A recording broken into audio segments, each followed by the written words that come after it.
Je vois cette route, j'imagine Cécile marcher et d'un seul coup, elle disparaît comme par magie. Moi, j'ai imaginé tout de suite le pire. On n'est plus dans la disparition, dans le coup de tête, dans la fugue, on est dans quelque chose de beaucoup plus inquiétant. Si ça se trouve, elle est vivante, si ça se trouve, elle est emprisonnée, si ça se trouve, elle est... Et du coup, tout reste toujours possible. Quelque part, quelqu'un sait. Forcément, quelque part, quelqu'un sait quelque chose.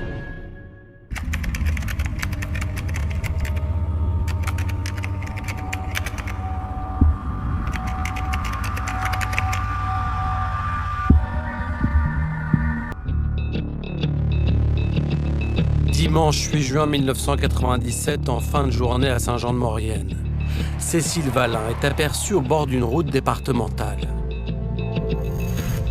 Quelque part, c'est le point zéro de la disparition de Cécile Valin. Plus personne ne reverra cette lycéenne de 17 ans. La particularité vraiment de la disparition de Cécile, c'est qu'elle s'est volatilisée. Est-il possible que Cécile Valin soit partie de son plein gré? Elle n'a pas le profil d'une ado hyper rebelle, qui est en conflit avec tout et qui part, quoi. Les enquêteurs vont suivre de nombreuses pistes. Et celle d'une mauvaise rencontre est rapidement privilégiée. Mon intuition immédiate, c'est qu'il fallait chercher un homme et une voiture. Et si Cécile Valin avait croisé la route de Michel Fourniret? Est-ce qu'un jour, Fourniret va dire finalement Cécile Valin, c'est moi? Deux prêtres vont également retenir toute l'attention des enquêteurs.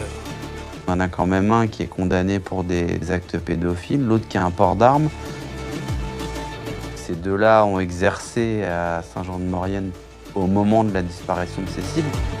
Et si la piste d'un proche avait été trop rapidement écartée? C'était pas évident, on avait 17 ans, on était tous sous le choc. Je réponds à chaque question une fois, deux fois, trois fois, même quand elles reviennent 10 fois. On peut disculper personne. C'est en compagnie de Jean-Marc Bloch, ancien patron de la PJ de Versailles, et de Négar Aéry, avocate pénaliste, que nous allons revenir sur cette affaire non élucidée.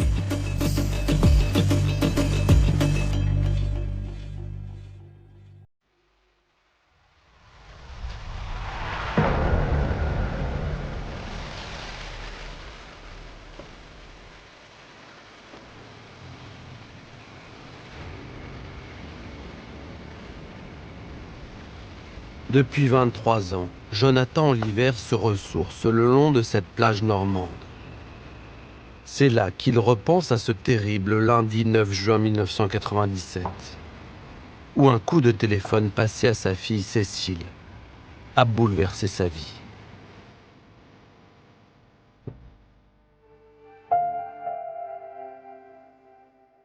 Cet appel-là est figé dans ma mémoire, dans ma tête, dans mon corps.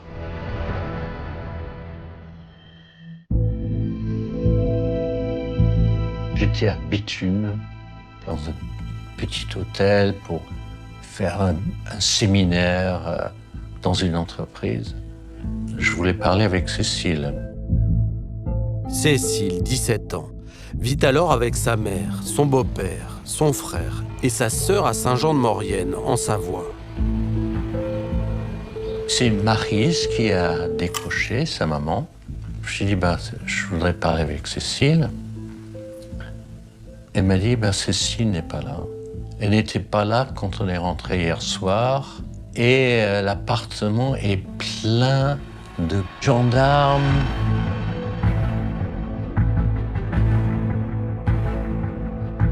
Et on ne savait pas où elle était. Alors là, c'était comme un coup de couteau dans le ventre.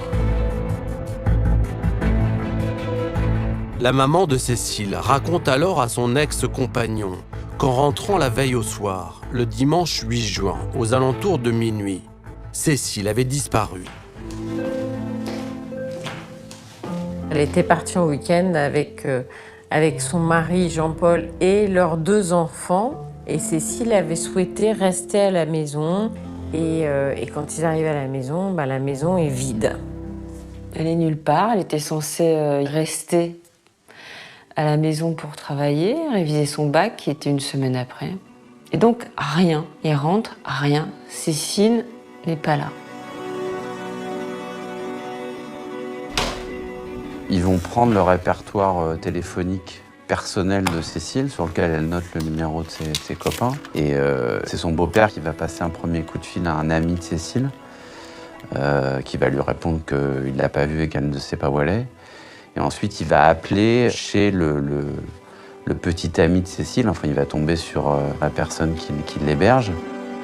Et il se trouve que c'est une prof de Cécile qui héberge Jérémy, le petit ami. Nous, on venait de se coucher, je crois. Et le téléphone a sonné. Et c'est Jean-Paul que j'ai eu au téléphone et qui tout de suite m'a dit « C'est Jean-Paul, est-ce que Cécile est chez toi ?» Et là, je lui ai dit « Mais pourquoi tu veux que Cécile soit chez moi ?» Je lui ai dit « Mais non. » Il me dit « Mais il y a bien Jérémy chez vous ?» Je lui ai dit « Bah oui. » Je lui dis, mais pourquoi tu me demandes ça? Et il me dit, mais on est rentré là de week-end et Cécile n'est pas à la maison. Donc j'ai pensé qu'elle pouvait être chez toi. À 1h du matin, la maman de Cécile appelle les gendarmes. Puis elle part sillonner les rues dans l'espoir de retrouver sa fille. En vain. Le lendemain matin, à la première heure, elle se rend à la gendarmerie pour confirmer la disparition. Automatiquement, ils ouvrent une enquête parce que Cécile, elle a 17 ans, elle est mineure, donc une disparition de mineur, c'est de toute façon inquiétant et d'emblée inquiétant pour un service d'enquête. Cécile Valin, 17 ans, 1m65, yeux noisettes, cheveux châtains, a disparu. Moi, j'ai imaginé tout de suite le pire. C'était inimaginable qu'elle soit l'auteur de sa propre disparition. Il y a urgence à retrouver Cécile. Immédiatement, d'importants moyens logistiques sont mis en place. La brigade de recherche départementale de la gendarmerie de Savoie, des appelés du contingent, des brigades mobiles des villes environnantes et des pompiers ratissent la vallée de la Maurienne. Ils recherchent un peu partout, c'est-à-dire ils vont aller regarder à la gare si éventuellement elle a pris un train, ils vont interroger le personnel de la gare. Ils vont mettre en place effectivement des gendarmes à pied avec des chiens, donc des brigades cynophiles. Ils vont aussi avoir recours à un hélicoptère pour faire des survols aux alentours de Saint-Jean-de-Maurienne. Des plongeurs sondent les eaux de l'Arc qui longent la commune et un avis de recherche est diffusé.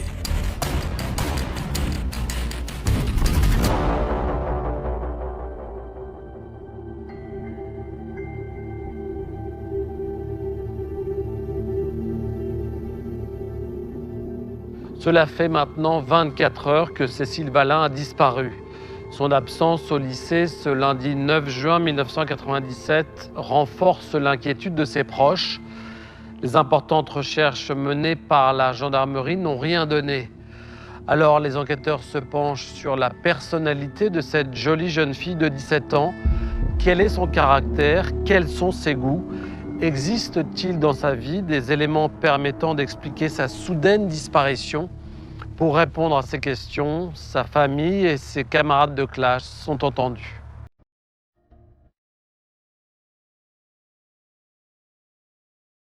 Cécile, c'est une très jolie jeune fille. Elle est belle, intelligente, sympa. On a envie d'être copine avec elle, quoi. Tous ceux qui la côtoient disent que voilà, elle a quelque chose que d'autres filles n'ont pas forcément.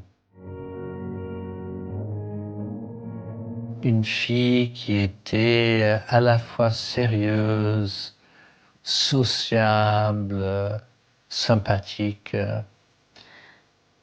C'est un peu la fille qu'on rêve tous d'avoir, quoi.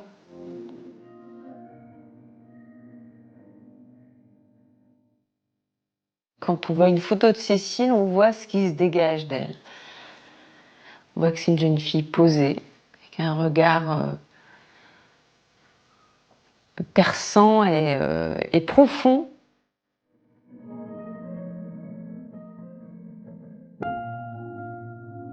Il y a une gravité en même temps dans le regard de Cécile. Elle a un regard profond, il y a beaucoup de grâce et il y a une gravité.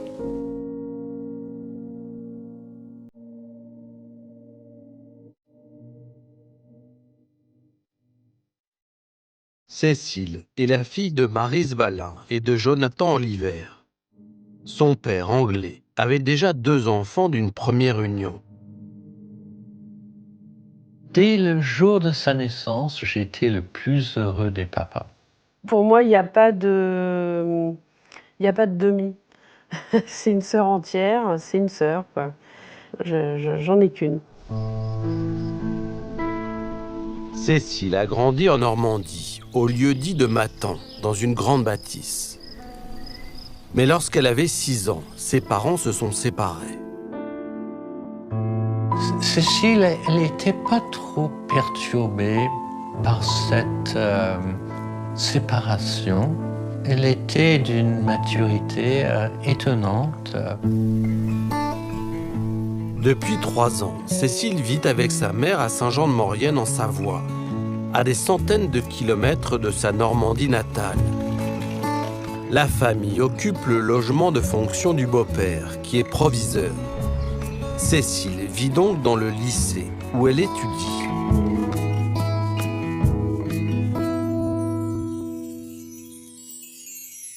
Dans le lycée, tout le monde la connaît. Mais par contre, Cécile, elle n'en tire aucune gloire, aucun avantage. En classe de terminale littéraire, tous ses amis s'accordent à dire que Cécile est une élève brillante et une sportive accomplie, depuis qu'elle s'est découvert une passion pour l'escalade. Le mercredi après-midi, on allait sur les falaises proches. Et donc, Cécile, elle était avec les grimpeurs de la section et eux, ils y allaient le week-end. C'est dans ce groupe d'amis sportifs que Cécile a rencontré Jérémy, son petit ami depuis 2 ans. Ça avait l'air d'être une relation saine, parce que c'était des gamins qui avaient l'air sains. Et puis, voilà, ils avaient l'air effectivement très amoureux. Ouais.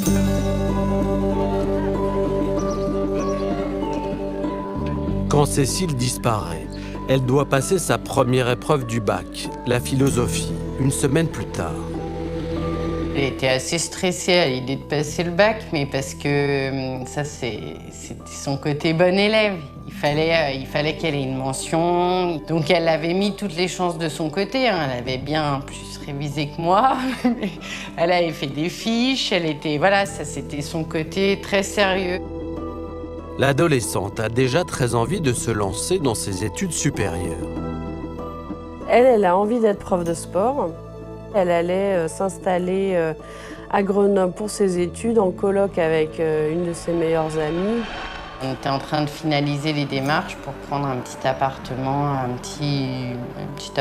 à 2. Elle avait qu'une hâte, c'était de réaliser ce projet-là parce qu'enfin, elle allait quitter le foyer familial. Et je pense que voilà, il y avait peut-être cette soif un peu de liberté, d'autre chose, de vivre sa vie à elle enfin, quoi.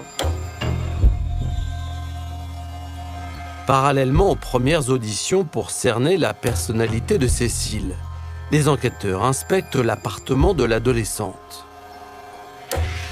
Il n'y a rien. Il n'y a pas de trace de quelque chose, il n'y a pas de trace de lutte, il n'y a pas de trace de sang, il n'y a rien qui les met sur une piste plutôt qu'une autre. La chambre de Cécile est ensuite au cœur des investigations. Son bureau porte les traces des dernières révisions de la lycéenne. Elle semble quand même être partie de manière assez rapide. Elle a laissé toutes ses affaires sur son bureau, elle n'a pas méthodiquement tout rangé, tout plié, comme si elle avait prévu de longue date de quitter les lieux. Les gendarmes retrouvent le portefeuille de l'adolescente. À l'intérieur, son argent de poche est toujours là. 300 francs, soit 45 €. En revanche, ses papiers ont disparu. Elle est partie avec sa carte d'identité, sa carte bancaire et une attestation de sortie du territoire qui est un document nécessaire quand on est mineur et qu'on souhaite partir à l'étranger. Les gendarmes apprennent que cette attestation avait été établie à l'occasion d'un voyage scolaire en Allemagne. Poursuivant leur fouille, ils saisissent l'agenda de Cécile ainsi que la couette de son lit. Pour voir si d'aventure il y a eu une relation intime avec quelqu'un qui pourrait après les intéresser pour l'enquête. Ces analyses-là, elles donneront absolument rien sur la couette. La perquisition ne permet pas de comprendre où est Cécile. La particularité vraiment de la disparition de Cécile, c'est qu'elle s'est volatilisée. Donc on n'a rien. On n'a pas de début d'accroche.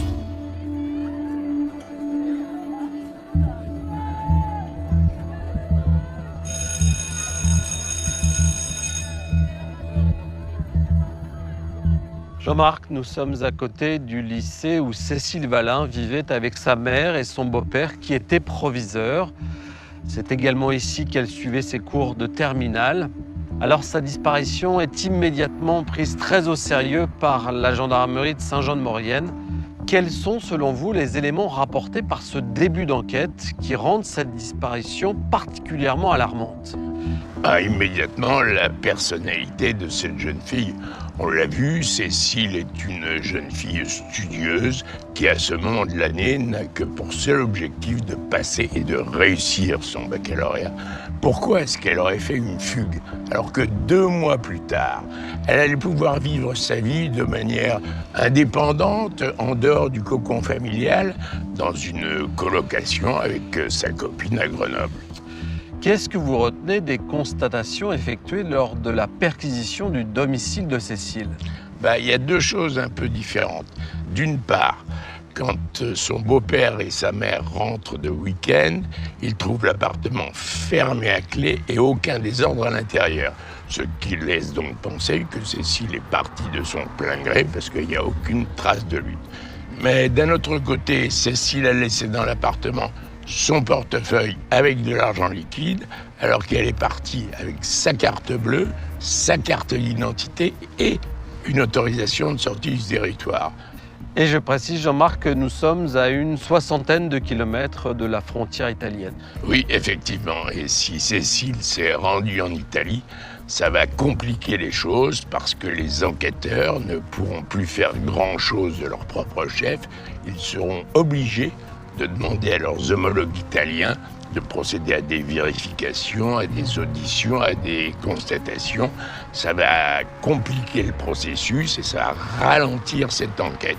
Mais Arnaud, ce n'est pas parce qu'il manque cette autorisation de sortie du territoire que Cécile est forcément en Italie. Il ne faut pas oublier qu'à l'époque, les cartes d'identité étaient des documents cartonnés qu'on pliait en 2 et à l'intérieur desquels on pouvait glisser cette autorisation de sortie du territoire. Ce n'est donc pas parce qu'il manque cette autorisation de sortie du territoire que Cécile est forcément en Italie. Il y a un élément qui n'est pas tout à fait anodin dans ce début d'enquête. Nous sommes en 1997 et à cette époque, peu de personnes possédaient un téléphone portable. Cécile Valin n'en avait pas, ses amis et ses parents non plus.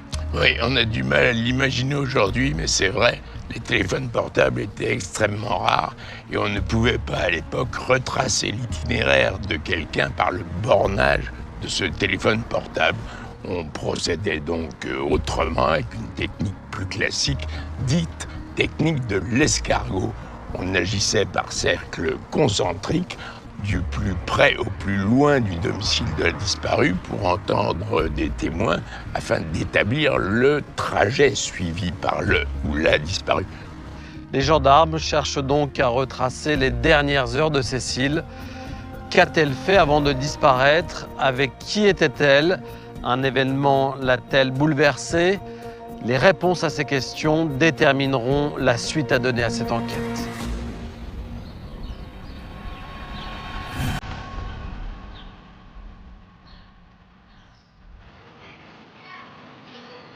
Le week-end de sa disparition est un peu particulier pour Cécile, car exceptionnellement, la lycéenne est seule chez elle. Sa maman et son beau-père sont partis avec sa petite sœur et son petit frère à un baptême dans le sud de la France. Et à tout autre moment, Cécile serait partie avec eux. Mais avec l'imminence du baccalauréat, elle est restée à la maison pour réviser, travailler, préparer. Mais très rapidement, les enquêteurs apprennent que la jeune fille n'a pas fait que bachoter. Le samedi, vers 17h, Cécile a fermé ses cahiers et rejoint ses amis. Quand on a 17 ans et qu'on se retrouve, entre guillemets, subitement seul à la maison, on peut être tenté, hein, c'est le mois de juin, il fait beau, on peut être tenté de se dire, bon voilà, je vais travailler, mais je vais peut-être aussi en profiter pour avoir un peu de liberté.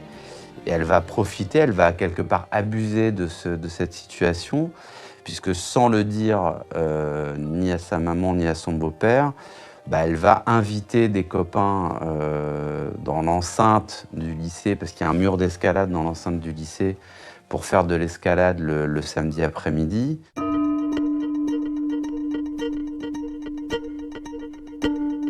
Parmi ses copains, Cécile convie Sébastien, un garçon auquel elle pense de plus en plus souvent. Elle fréquente Jérémy depuis 2 ans, fait de l'escalade avec lui, avec d'autres copains. Et puis, elle connaît depuis quelques semaines Sébastien, qui a d'autres copains. Et c'est un peu une autre bande. Jérémy, elle l'aime, mais son cœur bascule de plus en plus vers Sébastien.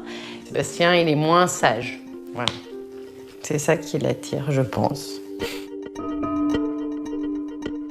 L'adolescent est également très séduit par la belle-fille du proviseur. J'ai été soufflé, hein. Elle était fabuleuse. Elle rayonnait tellement, c'était dur de passer à côté. Bon, je suis tombé amoureux assez rapidement, mais bon, elle était d'une beauté naturelle qui vraiment était toute particulière. Ouais.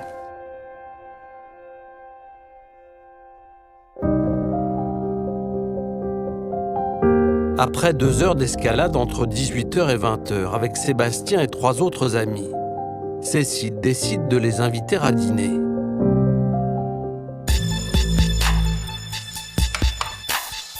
Y a moi, Karim, Mathias et Benoît. Donc on était 4, 5 avec Cécile. Cécile est la seule fille, il n'y a que des garçons. Il n'y a pas son petit ami officiel du moment qui est présent. Forcément, on a bu un peu d'alcool, on a écouté de la musique.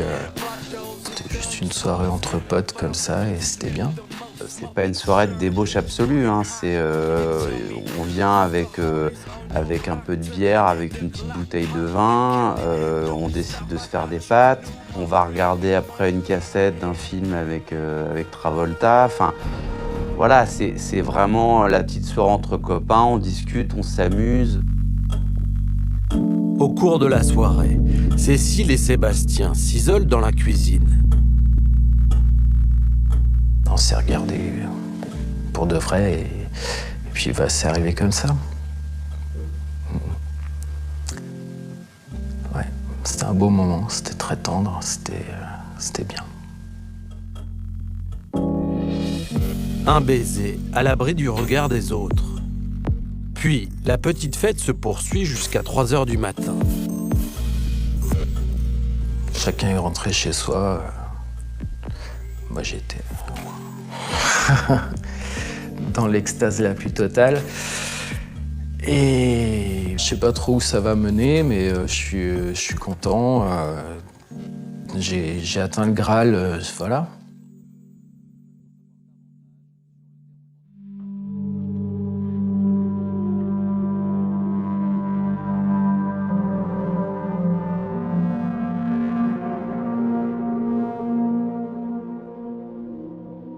Les gendarmes savent maintenant que la jeune fille a bien profité de l'absence de sa mère et de son beau-père. Selon les premiers témoignages, elle a dormi seule dans l'appartement familial après le départ de ses amis. Il faut maintenant établir ce qu'a fait l'adolescente le dimanche en attendant le retour de sa famille. Ce dimanche 8 juin 1997, Cécile a des états d'âme.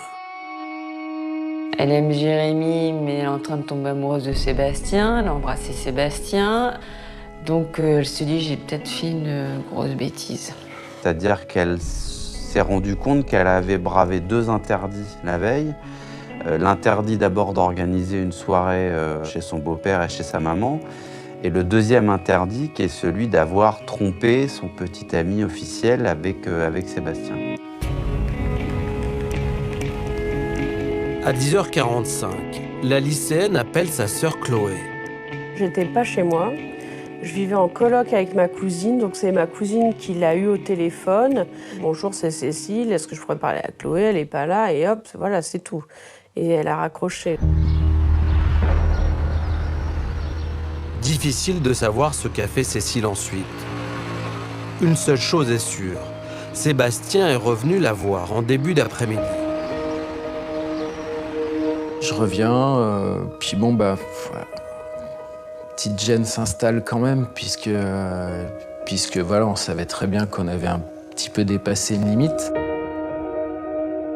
Quelques minutes après l'arrivée de Sébastien, Cécile reçoit un appel de Kamel, son meilleur ami, son confident.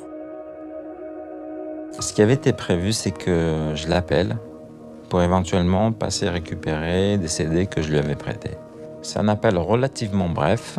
On échange très brièvement puisqu'elle me fait rapidement comprendre qu'elle n'est pas seule.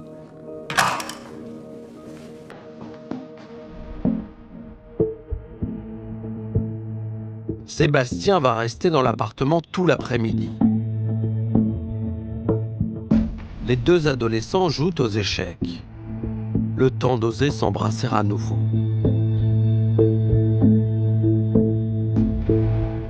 Vers 16h45, les deux lycéens se séparent. Juste après, Cécile appelle sa meilleure amie Sandrine. Elle me dit que ça va pas, qu'elle se pose plein de questions, qu'elle est mal parce que elle se demande ce qu'elle va dire à Jérémy le lendemain, comment il va le prendre. Elle me demande de venir, et puis pour moi c'est pas possible de venir, enfin voilà, je sens pas l'urgence en tout cas au téléphone. Cette conversation va durer une trentaine de minutes. Ensuite, Cécile appelle son père en Normandie. Il est alors 17h18. Elle m'a dit, pratiquement d'emblée, je suis embêté parce que j'ai fait une fête à la maison. Alors, je me suis dit, mais alors, quoi, est-ce qu'il y a eu des dégâts? Est-ce que vous avez fait des bêtises? Non, il n'y avait rien de spécial. Alors, je lui ai dit, écoute, Cécile, ne te soucie pas de cette histoire-là. Ça n'a pas d'importance. Le plus important, c'est que tu te remets à réviser ton baccalauréat. Et elle m'a dit, justement, je vais m'y mettre. C'est resté gravé dans ma mémoire. Les mots. Justement, je vais m'y mettre. Jonathan n'entendra plus jamais la voix de sa fille. Alors qu'a fait Cécile après ce coup de téléphone? S'est-elle mise comme promis au travail? Est-elle sortie? Pourquoi n'était-elle pas là au retour de sa mère et de son beau-père aux alentours de minuit? Personne ne peut encore répondre à ces questions.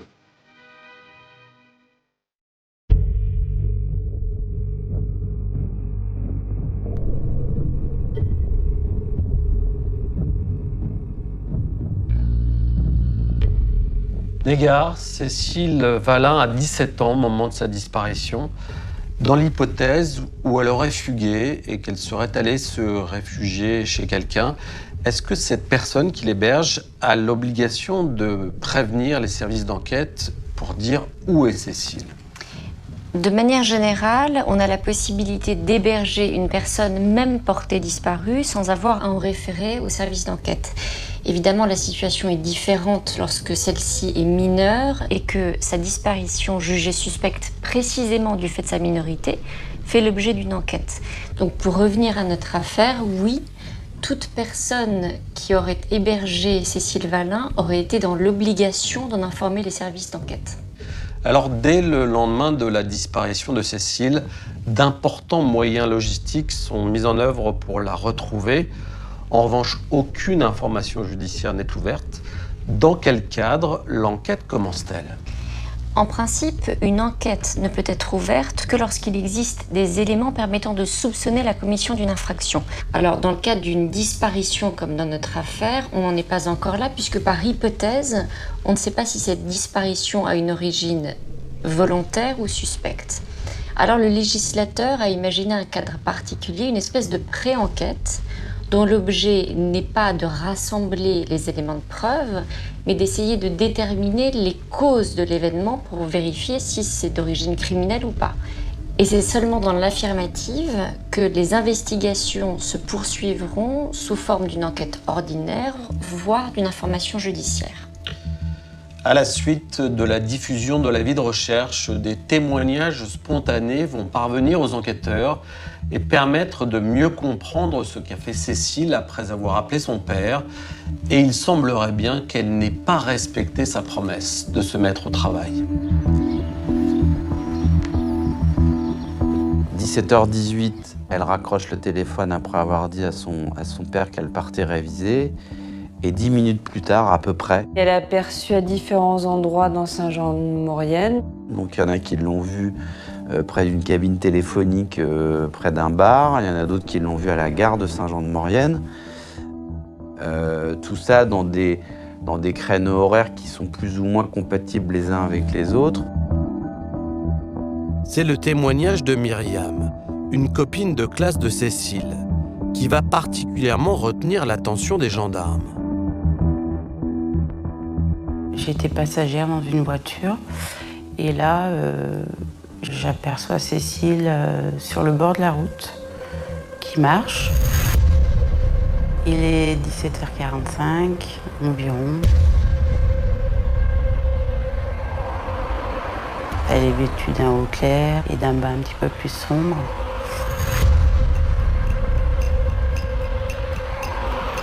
Myriam précise que Cécile marchait seule et qu'elle n'avait pas de sac. Pour moi, elle marchait sans réel but. Du moins, c'est l'impression que ça donnait. Je suis étonnée de la direction qu'elle prend, du fait que ce soit la sortie de la ville et qu'elle se dirige plus vers une route nationale.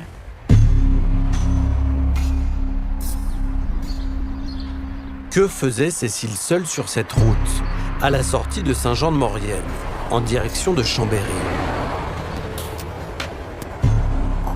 On ne peut pas se promener là. C'est à côté d'une route très passante, il n'y a pas de trottoir, il n'y a pas de partie engazonnée. Enfin, c'est vraiment pas du tout pratique. À mon avis, elle est dans sa tête, elle va marcher n'importe où, elle ne réfléchit même pas où elle va. Mais je pense qu'elle marche au hasard pour se vider la tête. Le lieu n'est pas important, l'important c'est de marcher. Son visage me restera toujours en mémoire ce jour-là quand je l'ai vu. Et oui, préoccupé, ça reste vraiment le mot qui pourrait désigner son expression. On sentait la tristesse en la voyant. Pour matérialiser le point de disparition, les gendarmes marquent une croix rouge sur un platane qui borde cette route départementale. Quelque part, c'est le point zéro de la disparition de Cécile Valin. C'est-à-dire que c'est là où on la voit en dernier, vivante, seule, et qu'après, elle disparaît complètement. Un homme se rend alors spontanément à la gendarmerie. Il est persuadé d'avoir croisé Cécile à 2 reprises le jour de sa disparition. À 18h15, puis à 18h45. Il la voit une première fois à l'entrée du village de Pont-à-Mafray, qui est une commune qui est après Saint-Jean-de-Maurienne, et une deuxième fois, environ une demi-heure, 3/4 d'heure plus tard, devant l'école de Pont-à-Mafray de ce même village. Pont-à-Mafray est un village situé à 2 km du domicile de Cécile. Un lieu qu'elle connaît bien, car c'est là qu'elle venait très souvent, sur une via ferrata, faire de l'escalade. Est-ce qu'elle se dirigeait vers ce mur d'escalade ? C'est possible, mais ce qui est surprenant, c'est qu'elle n'avait pas emmené ses chaussons d'escalade, elle n'avait pas sa tenue. Et puis, a priori, il n'y a aucun témoignage de jeunes qui l'auraient vu arriver à ce mur d'escalade. Alors, où se rendait Cécile ? Avait-elle un rendez-vous ? En tout cas, ce qu'on sait, c'est que personne n'a jamais dit « j'avais rendez-vous avec elle, elle n'est pas venue ». Je l'attendais, elle n'est pas venue. Voilà, ça, personne ne l'a jamais dit. Et pour autant, elle était décidée à aller quelque part.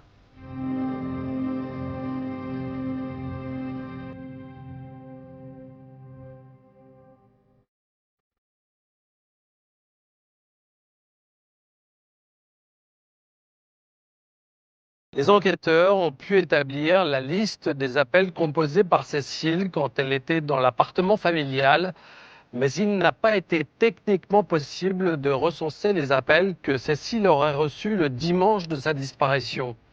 On ne peut donc pas savoir si quelqu'un lui a téléphoné pour lui donner rendez-vous. Les recherches dans la région se poursuivent et les gendarmes qui privilégient la piste du départ volontaire envisagent toutes les hypothèses.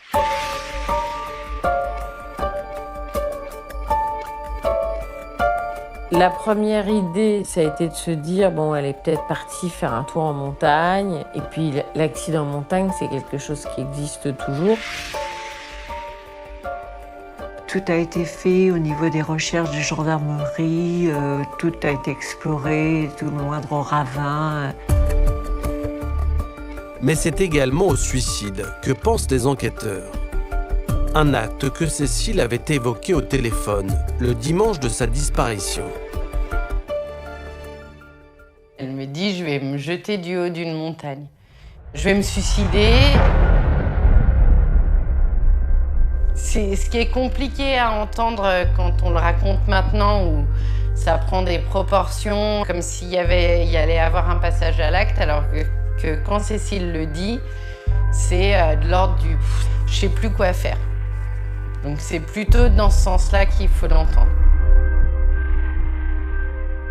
Est-il possible que Sandrine n'ait pas compris l'appel au secours que lui lançait son ami ?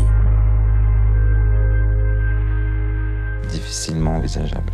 Parce que elle était suffisamment posée pour connaître la chance qu'elle avait, elle s'estimait heureuse.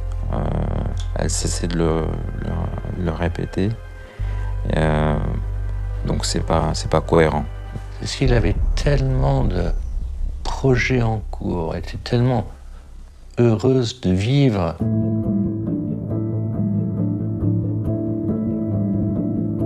Reste la piste de la fugue. Alors, cette hypothèse de départ volontaire de fugue, elle se heurte au témoignage de ses proches. Elle n'a pas le profil d'une ado hyper rebelle qui est en conflit avec toute la société, voilà, et qui part, quoi.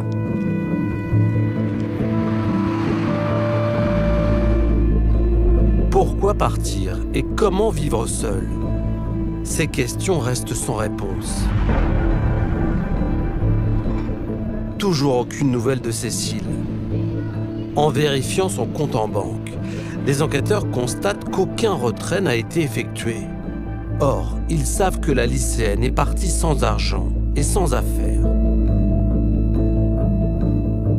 D'abord, les cartes bancaires, elles ne bougent pas, il n'y a pas de retrait, donc elle ne les utilise pas. À un moment donné, il faut bien qu'elle dorme quelque part, qu'elle mange quelque part. Elle a 17 ans, elle n'a pas l'habitude de partir comme ça. On peut se dire qu'au bout de 24, 48, 72 heures, il faudra qu'elle fasse appel à quelqu'un. Et ce quelqu'un, forcément, va signaler la chose. C'est-à-dire que plus les jours passent, plus la fugue, ça tient de moins en moins. Mais la mère de Cécile a envie de croire à cette hypothèse. Elle enregistre un message destiné à sa fille sur le répondeur du domicile familial. Allô, Cécile. Tu sais ce qui se passe, c'est pas grave. Pas grave du tout. On t'attend. Tu rentres quand tu veux. Tu nous laisses un message. Mais Cécile n'appelle pas. Une semaine déjà qu'elle a disparu. On attend un coup de fil, chaque appel, chaque sonnerie de téléphone, c'est on va avoir une nouvelle. Et si elle a vraiment voulu partir d'elle-même, dans tous les cas, le bac, elle ne peut pas louper. Elle va revenir juste avant. On a vraiment cet espoir, en fait. Il y avait une espèce de... presque un peu de fantasme de se dire elle va réapparaître dans la salle d'examen. C'est-à-dire d'un seul coup, celle qui on ne voit plus depuis 8 jours, va se pointer avec son cartable et va s'installer à son bureau pour faire son épreuve. Et ça, beaucoup de gens s'accrochent à ça. Arrive enfin le jour de la première épreuve du bac. C'est la philo, la matière préférée de la lycéenne. J'arrive dans la pièce où nos noms et prénoms sont placés sur les tables. Là, je cherche mon nom. Et au milieu de la pièce, je tombe sur le nom de Cécile. Je me rends compte que ma place est à côté de la sienne.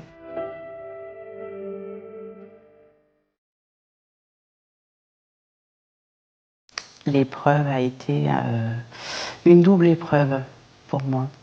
Cette chaise vide à côté de moi. Elle n'est pas là. Là, on se dit, c'est grave. Alors là, ça, c'est une autre étape. Et là, c'est forcément, il lui est arrivé quelque chose. Là, on n'est plus dans la disparition, dans le coup de tête, dans la fugue. On est dans quelque chose de beaucoup plus inquiétant.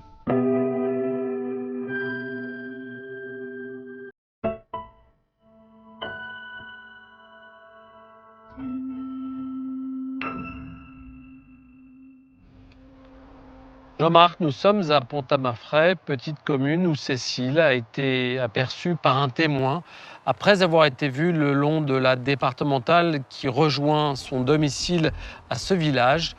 Est-ce qu'on peut s'appuyer sur ces témoignages ?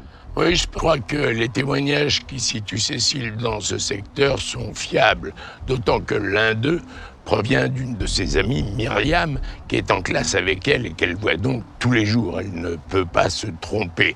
Et c'est une chance pour cette enquête, parce que dans beaucoup d'affaires de disparition, on recueille de très nombreux témoignages qui sont fournis de bonne foi, mais qui, hélas, sont très souvent erronés.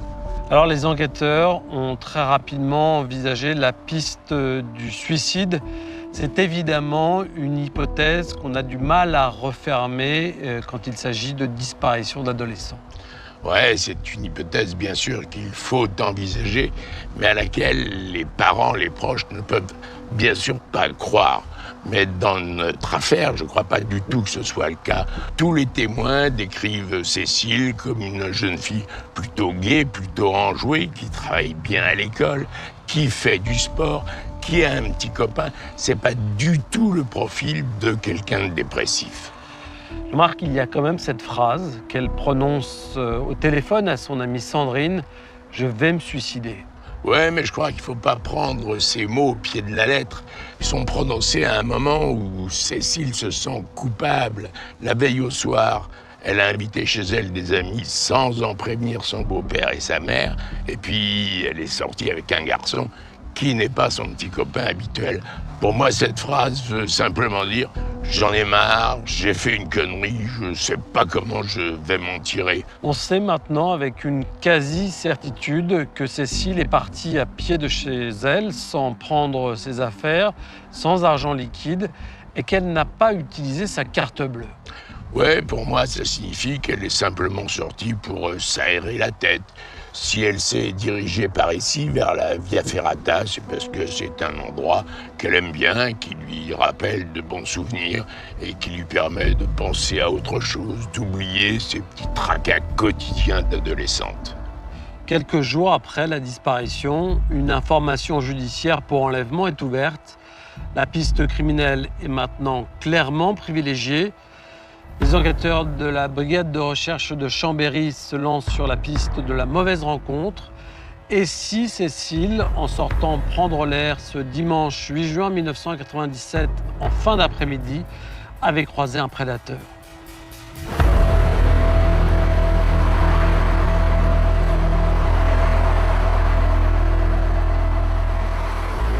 L'endroit où elle disparaît, c'est un endroit, j'ai envie de dire, propice à une mauvaise rencontre. Mon intuition immédiate, c'est qu'il fallait chercher un homme et une voiture.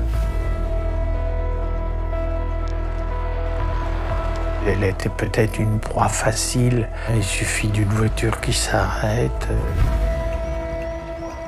Et des véhicules, ce dimanche 8 juin 1997. Il y en avait beaucoup à Saint-Jean-de-Maurienne. Il y avait une foire à Saint-Jean-de-Maurienne, une foire d'exposition, stand, qui se tient une fois par an. Et c'était ce week-end-là. Donc c'est un événement qui brasse des centaines de personnes qui ne sont pas de la région, qui sont de passage. Autre chose renforce la difficulté du travail des enquêteurs. Il y a un très gros chantier à ce moment-là de prolongation de l'autoroute, qui est un chantier qui n'est pas très loin du tout de l'endroit où elle est vue pour la dernière fois. Donc qui dit chantier dit ouvrier, dit beaucoup de passages, de brassages, de gens qui ne sont pas forcément déclarés. Les enquêteurs tentent de dresser la liste de tous les ouvriers qui travaillaient sur ce chantier de l'autoroute A43, sans parvenir à identifier un suspect. C'est alors que 2 témoins viennent signaler aux gendarmes une information très importante. Ils se souviennent d'un automobiliste au comportement étrange le jour de la disparition de Cécile. Ces 2 témoins viennent voir les gendarmes de leur propre chef pour leur parler d'un van qui est matriculé dans le département de la Haute-Garonne. Cette voiture-là, elle attire l'attention parce que notamment, il y a quelqu'un qui reste au volant.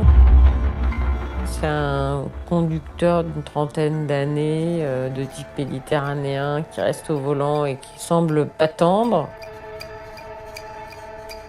Les gendarmes, ils vont prendre ce témoignage-là très au sérieux, parce qu'on va se rendre compte qu'ils ont fait des recoupements assez incroyables pour essayer d'identifier à partir de tous les propriétaires de vannes de ce type en France, avec des immatriculations, des morceaux d'immatriculation, etc.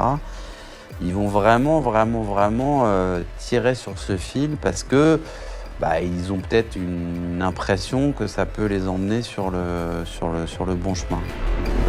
En tout, Près de 300 véhicules de type van vont être contrôlés, mais aucun ne correspond au véhicule recherché.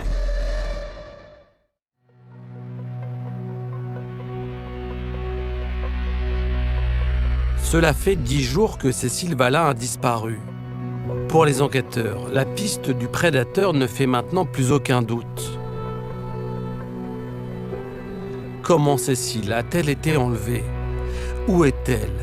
Est-elle encore vivante? Est-elle morte? Ces questions insoutenables obsèdent ses proches. On peut penser un scénario et dans la seconde qui suit, penser exactement autre chose. C'est-à-dire, elle est morte, elle est vivante. Donc c'est un truc, c'est juste une torture constante et c'est juste des trucs que horribles. Et en fait, c'est hyper lourd, c'est émotionnellement, c'est super dur, quoi. Et contre toute attente, c'est à près de 300 km de Saint-Jean-de-Maurienne que l'affaire va rebondir par l'arrestation d'un homme au profil plus que douteux. Le 18 juin, les douanes françaises arrêtent au niveau de Morteau, dans le Doubs, un homme, Jean-Marc Reiser, qui revient de Suisse. Et quand il fouille son véhicule, il découvre des choses plutôt inquiétantes.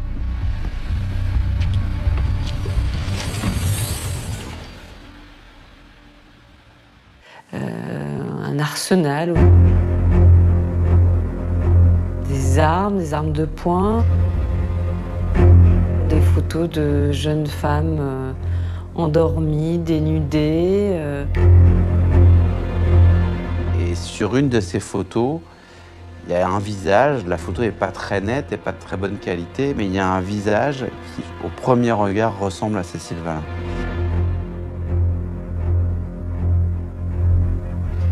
Est-il possible que Jean-Marc Reiser ait enlevé Cécile Valin?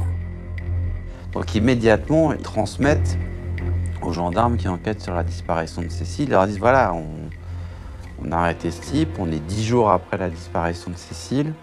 Dans sa voiture, il y a tout un tas d'éléments qui en font quelqu'un d'assez inquiétant. C'est alors que les gendarmes apprennent que cet homme âgé de 37 ans a déjà été impliqué dans une affaire de disparition. Il se trouve qu'il est le dernier à avoir vu vivante une jeune femme, représentante de commerce. Françoise Aumann a disparu en 1987, après avoir démarché Jean-Marc Reiser chez lui. Entendu à plusieurs reprises, l'homme a toujours nié être impliqué dans cette affaire. Mais pour les enquêteurs, le doute subsiste. Il y a donc urgence à savoir ce qu'a fait Reiser le jour de la disparition de Cécile Valin. Ils s'aperçoivent que le soir de la disparition de Cécile, le dimanche soir, il effectue un retrait de carte bancaire à Strasbourg, puisqu'il est originaire de Strasbourg, lui, et que donc il peut difficilement être en fin de journée le dimanche à Strasbourg et une heure ou deux avant sur le bord d'une route à Saint-Jean-de-Maurienne, parce que là, il y a quand même plusieurs centaines de kilomètres. L'homme a donc un alibi solide. Quant à la photo retrouvée dans le coffre de sa voiture, vérification faite, il ne s'agit pas de Cécile, mais de l'ancienne compagne de Jean-Marc Reiser.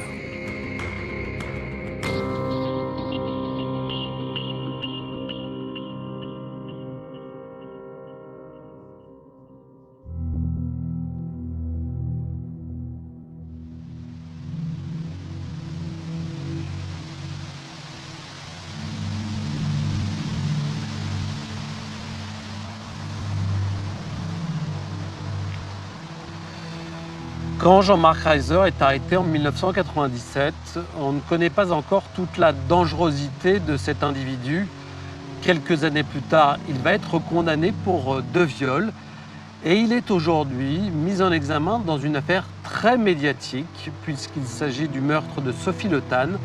Selon vous, est-ce qu'il faudrait faire de nouvelles vérifications sur ce personnage qui, je le rappelle, a été mis hors de cause dans notre affaire? Si son seul alibi, qui est ce retrait d'argent effectué dans un distributeur automatique à Strasbourg le jour de la disparition de Cécile Valin n'est corroboré par aucun autre élément, il est évident qu'il faut recreuser cette piste. On sait en effet aujourd'hui que Jean-Marc Reiser est un multirécidiviste, est un violeur multirécidiviste qui n'hésite pas à se déplacer, qui a sévi et à Strasbourg, dans l'est de la France, et dans les Landes. On sait également qu'il est poursuivi, comme vous l'avez dit, pour le meurtre de Sophie Le Tann, qui est une jeune femme de 20 ans, l'âge approximatif de Cécile Valin. Il serait donc tout à fait légitime que les gendarmes s'intéressent à cet homme qui a le profil de celui qu'ils recherchent pour la disparition de Cécile Valin. Les enquêteurs ont fait de nombreuses investigations pour tenter d'identifier l'individu qui aurait pu enlever Cécile Valin. Mais leur travail est rendu compliqué parce que le jour de la disparition, des centaines de personnes étaient de passage à Saint-Jean-de-Maurienne. Oui, d'une part, c'est difficile d'identifier et de retrouver tous les visiteurs qui se sont rendus à cette foire exposition. Et puis d'autre part, parmi tous ceux qui sont identifiables, les exposants et puis les ouvriers qui travaillent sur le chantier d'autoroute, il est difficile de discriminer ceux qui sont connus pour des affaires d'agression sexuelle. En effet, le fichier des délinquants sexuels n'existait pas en 2002. Ce fichier, aujourd'hui, permet d'aller beaucoup plus vite dans la détection des profils à risque. On a vu, Jean-Marc, qu'à partir de 2 témoignages indiquant la présence d'un van immatriculé en Haute-Garonne, les gendarmes se sont lancés dans des investigations très importantes. Vous avez enquêté sur des disparitions. On a l'impression que dans ces affaires, les recherches partent un peu dans tous les sens. Est-ce qu'il existe une méthode spécifique à ce type d'enquête ? Contrairement aux affaires d'homicide où on a des protocoles d'enquête bien établis, gel de la scène de crime, intervention de la police technique et scientifique, intervention de la médecine légale, audition de témoins, recueil de témoignages, enquête de personnalité, en matière de disparition, on n'a pas de base de départ. Toutes les hypothèses peuvent être envisagées. Tous les témoignages doivent être exploités, même les plus invraisemblables. On ne peut refermer aucune porte, tout reste quelque part en suspens. Pour les proches de Cécile Valin, c'est une véritable torture. Chaque événement fait écho à son absence, les résultats du bac, le début des grandes vacances, la rentrée universitaire, tout cela sans Cécile, sans savoir ce qui lui est arrivé. Les semaines, puis les mois passent, sans aucun signe de vie de la lycéenne. Le 28 octobre 1997, soit 4 mois après sa disparition, c'est l'anniversaire de Cécile. C'est 18 ans. Ça devait être la grande fête. Il y avait mon frère qui était à la maison, mon cousin, et j'ai fait faire un gâteau d'anniversaire.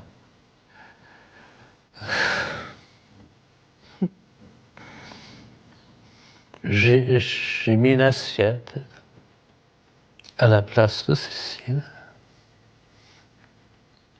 Ça ne servait à rien, mais c'était voilà, une façon de penser à elle qui, quoi qu'elle soit devenue, elle reste au quotidien dans ma vie.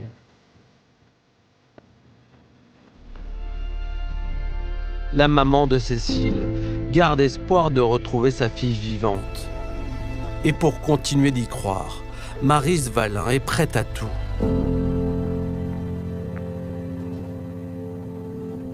Elle est entourée de médiums qui voient Cécile dans des lieux très différents et souvent éloignés de Saint-Jean-de-Maurienne. Ça peut paraître saugrenu parce qu'on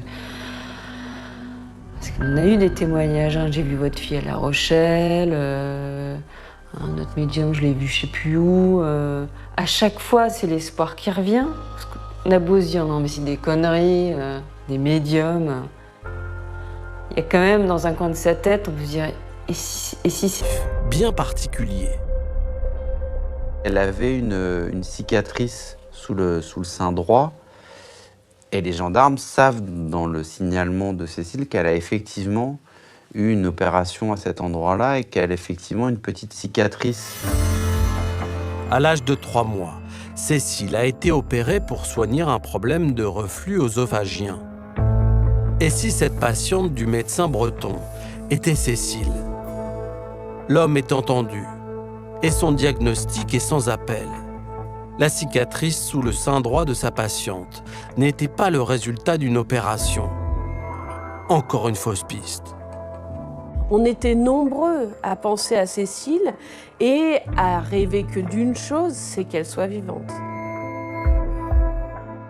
C'est vrai que moi, j'ai rêvé qu'on se retrouvait, les retrouvailles, je les ai rêvées plein de fois. Je lui ai écrit des lettres, je restais vraiment en contact avec elle, quoi. Pendant longtemps, j'ai gardé ce rêve-là. Aussi parce que c'est l'espoir qu'elle va revenir, c'est l'espoir qu'elle est vivante, que quels que soient les traumas qu'elle ait pu vivre, bah voilà, on va se retrouver, voilà. Mais aucune piste, aucun indice sérieux ne permettent de retrouver Cécile. Le temps passe douloureusement. En 2000, cela fait 3 ans que plus personne ne sait où se trouve l'adolescente. La famille décide d'embaucher un enquêteur privé pour reprendre le dossier à zéro.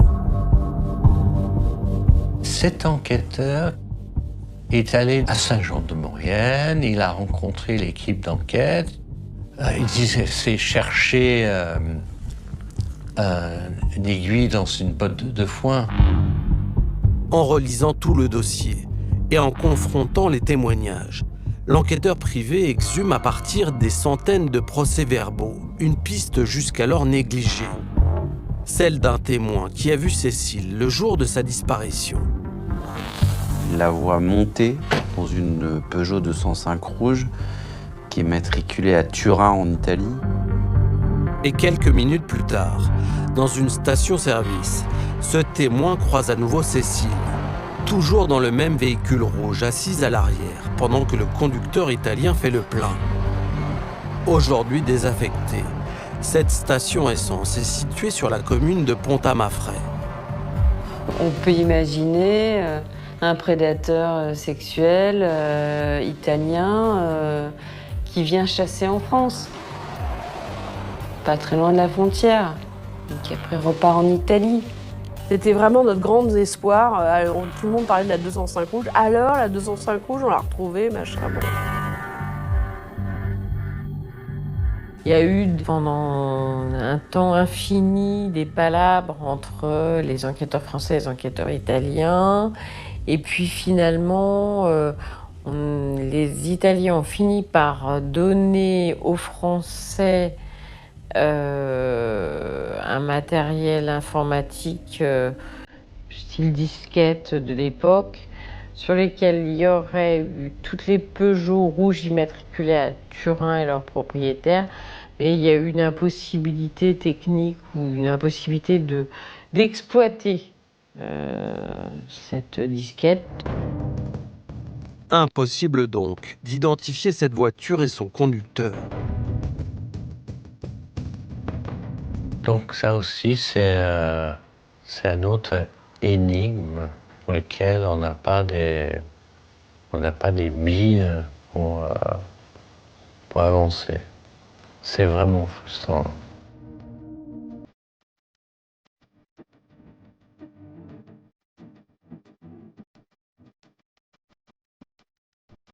Négard, la famille de Cécile Valin a fait appel à un enquêteur privé. Ce dernier a eu accès à l'enquête menée par les gendarmes. Est-ce que les parties civiles, dans notre cas les parents de Cécile, ont le droit de transmettre le dossier d'instruction à une tierce personne? Non, Arnaud. Alors c'est vrai que les parties ont accès au dossier par l'intermédiaire de leur avocat, mais parce que l'instruction est secrète, elles ne peuvent pas faire ce qu'elles veulent des informations recueillies. Et à cet égard, la transmission du dossier à des tiers leur est interdite. Très concrètement, lorsque l'avocat récupère le dossier, il peut en transmettre une partie, voire la totalité, à son client, mais à la triple condition que le juge d'instruction soit informé, qu'il ne s'y oppose pas et surtout que le client lui-même atteste qu'il ne transmettra pas à son tour les éléments du dossier à des tiers sous peine d'une amende de 10 000 €. Donc pour revenir à notre affaire, si les parties civiles pouvaient communiquer oralement au sujet du dossier d'instruction à un enquêteur privé, elles ne pouvaient en revanche pas lui transmettre le dossier physiquement. On l'a vu avec cette histoire de voiture immatriculée à Turin. Les enquêteurs français ont eu beaucoup de mal à obtenir des informations de la part de leurs homologues italiens. Comment concrètement s'organisent les coopérations internationales dans le cadre d'une enquête criminelle ? Alors là encore, comme souvent en matière pénale, il y a des conflits d'intérêts. C'est-à-dire que d'une part, on a la souveraineté des États et de l'autre, on a la volonté que l'auteur d'une infraction ne puisse pas se réfugier de manière impunie sur un territoire. Donc il a fallu que les États s'entendent avec des accords bilatéraux ou encore des conventions d'entraide judiciaire. En pratique, un État requérant va demander à un État requis de procéder à des investigations sur son propre territoire. C'est ce qu'on appelle les commissions rogatoires internationales. Et cet État requis, s'il n'a pas émis de réserve au moment de la signature de l'accord, devra les réaliser. Les années passent sans qu'aucun élément ne permette d'élucider l'affaire. Il faut attendre 4 ans après la disparition de Cécile pour qu'un nouveau témoignage vienne relancer les investigations. Et si finalement l'auteur des faits était de la région ? Les gendarmes reçoivent la visite d'une femme qui vient leur dire bah voilà, mon ex-mari qui était psychiatre à Chambéry est décédé. Et quand j'ai vidé son domicile, sous son lit, j'ai trouvé, bon, il y avait des revues porno, mais il y avait surtout tout un tas d'éléments sur Cécile Valin. Une revue de presse, des avis de recherche. Pourquoi cet homme a-t-il gardé toutes ces années ces documents concernant la disparition de Cécile ? Les gendarmes décident de se rendre au domicile du psychiatre. Sur un de ces avis de recherche, il y a un post-it avec une annotation, un prénom, qui est celui de sa fille, en fait, qui est barré. Bon, voilà, ça fait partie d'une bizarrerie, quelque chose qui interpelle un peu les gendarmes. Dans une boîte, sur un meuble, plusieurs chèques sont découverts. Émanant d'une femme qui avait été professeure de Cécile, au lycée justement de Saint-Jean-de-Maurienne. Coïncidence très troublante. Avec ces chèques, un lien matériel entre Cécile et ce psychiatre est donc établi. On aurait bien aimé que cette découverte elle soit faite du vivant du psychiatre parce qu'on aurait pu lui poser les questions. Mais bon, il est parti dans la tombe avec son secret. Est-ce qu'il a nourri une obsession sur elle post-disparition ou est-ce qu'il est pour quelque chose dans sa disparition ? En tout cas, on n'a rien trouvé de plus. L'enquête a juste permis d'établir que la prof du lycée de Cécile qui avait fait les chèques était une des patientes du mystérieux psychiatre. 1 an plus tard, au printemps 2002, c'est un appel téléphonique passé à la mère de Cécile qui va faire rebondir l'enquête. C'est un prêtre qui appelle la maman de Cécile. Il dit voilà, je suis le curé de Saint-Jean et j'ai besoin de vous dire quelque chose. Il y a 5 ans, je suis passé sur le pont au-dessus de la rivière. J'ai vu votre fille. Je l'ai vue triste, pas bien sur ce pont. Et puis ça m'a interpellé. Mais le temps que j'aille faire demi-tour un peu plus loin sur la route et que je revienne dans l'autre sens pour prendre de ses nouvelles quelque part, quand je suis revenu, elle n'était plus là. Pourquoi appeler Marie 5 ans après ? On se dit c'est pour faire du mal ou pour qu'il n'ait pas parlé tout de suite. C'est vrai que cet appel téléphonique 5 ans plus tard est extrêmement surprenant. Et en même temps, qu'est-ce que ça nous dit ? Est-ce que c'est lui qui aurait enlevé Cécile ? C'est vraiment bizarre. C'est vraiment bizarre. ça peut ressembler à un aveu. Pour les gendarmes, effectivement, l'attitude de ce prêtre est plus qu'étrange. Informée de l'appel, la juge d'instruction décide de le convoquer et de le confronter à la maman de Cécile. Mais très vite, la magistrate constate qu'il y a eu méprise. C'est une péripétie encore assez dingue de ce dossier, c'est qu'en réalité, quand il convoque le curé, c'est pas le bon qui convoque. La maman de Cécile a compris que c'était le curé de Saint-Jean. En fait, c'était l'ancien curé de Saint-Jean. Mais bon, le juge et les gendarmes, eux, ils font une confusion et ils convoquent le curé actuel qui n'est pas le même. Donc forcément, ce curé, quand il est convoqué pour parler de la disparition de Cécile Valin, il comprend rien parce que c'est pas lui qui a appelé la maman de Cécile, il comprend pas de quoi on lui parle. Donc voilà, et c'est là qu'ils se rendent compte qu'il y a une erreur sur la personne. Le curé ressort donc libre du bureau du juge. Mais chose extraordinaire, 10 jours après cette confrontation, il revient dans l'actualité pour une toute autre affaire. Il va être interpellé et mis en cause dans une vaste affaire de pédophilie. L'arrestation de l'abbé Dufour fait alors grand bruit. Alors, ce sont à chaque fois des jeunes gens ou des hommes. Donc, si on regarde clairement, Cécile n'a pas le profil des victimes de l'abbé Dufour. Pour avoir été partie civile contre l'abbé Dufour, je sais assez de son mode opératoire pour savoir que, a priori, un enlèvement et un passage à l'acte immédiat avec une disparition, ça correspond ni à son profil, ni au profil de ses victimes, ni à sa façon de passer à l'acte. L'abbé Dufour a de surcroît un alibi solide. Il n'était pas à Saint-Jean-de-Maurienne le jour de la disparition de Cécile. Son implication est donc écartée. En revanche, les gendarmes s'intéressent à l'ancien curé, celui qui a appelé la maman de Cécile pour dire qu'il avait vu l'adolescente sur un pont. Et il découvre un personnage vraiment troublant. On se rend compte qu'il a une camionnette, qu'il a un port d'armes, ce qui est quand même surprenant pour un curé. Le curé est alors entendu. Il répète ce qu'il a dit au téléphone à la mère de Cécile et explique avoir tardé à livrer son témoignage de peur de ne pas être pris au sérieux. Son attitude est étrange, mais aucun élément matériel ne permet de le relier à la disparition. Après 2 ans d'investigation, la piste des prêtres se referme.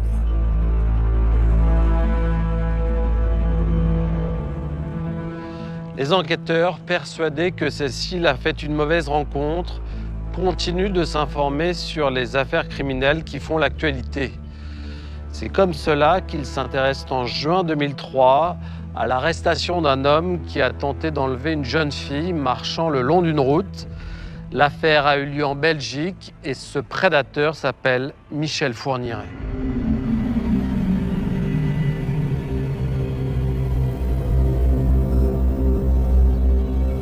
Au moment où Cécile Valin disparaît, Michel Fourniret, personne ne sait qui c'est, il n'a pas encore fait parler de lui. Il a déjà commis des actes très graves, mais il n'est pas médiatiquement très connu.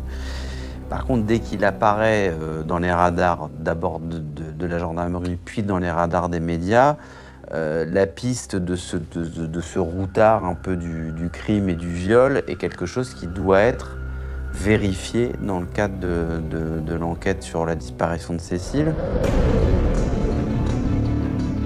Michel Fourniret a été condamné en 1987 pour des agressions sexuelles sur des jeunes filles qu'il abordait le long de la route. Cécile, elle peut correspondre au profil que chasse Michel Fourniret. On sait aussi qu'il s'est déplacé partout en France. Au début, on l'a beaucoup vu dans les Ardennes, à la frontière belge. On sait aussi qu'il y a des disparitions en région parisienne, dans Lyon, y compris en Normandie, qui lui sont reprochées. Donc, pourquoi pas la savoir? Et en plus, les enquêteurs découvrent qu'il avait une nièce qui habitait pas très loin de Saint-Jean-de-Maurienne. Donc, ils vont essayer de voir si, au moment de la disparition de Cécile Valin en 97, si Michel Fourniret, il côtoyait cette nièce, il était peut-être venu la voir. La nièce de Michel Fourniret va être entendue, mais elle déclare que son oncle n'est venu la voir qu'une seule fois, en 1981. La juge d'instruction estime cependant que la piste Fourniret doit être creusée.